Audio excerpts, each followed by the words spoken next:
let's talk a little bit about lockout, tagout processes. Obviously, some of you might be familiar with this as far as locking out some electrical equipment. We also do this for rigging equipment using similar devices.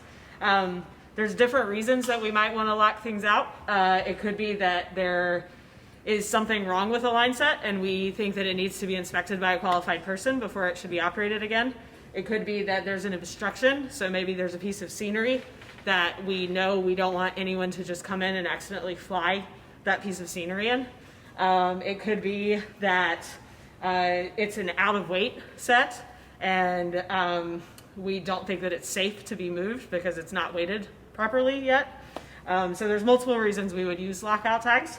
There's different varieties of them. There's one like this where we have a tag that can go into the ring of the rope lock.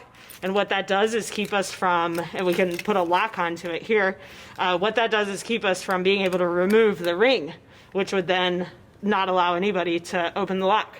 So we've locked out effectively that way.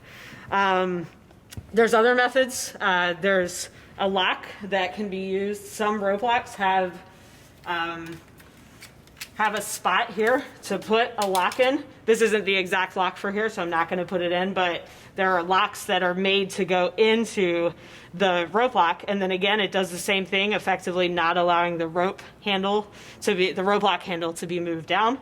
So a lock is another method, and then we have a couple other devices here.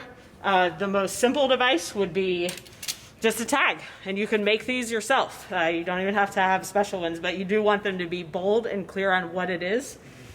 You can just tie this on. Now obviously this isn't going to keep anybody from operating the set, so this is not as foolproof, but this will at least say to people, do not operate this set.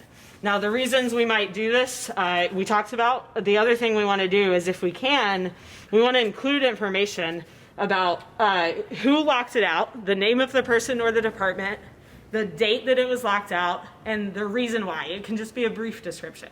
And that's what we want to make sure is included, so that if someone does need to operate that set, they know who to go to talk about how we can get it moving again.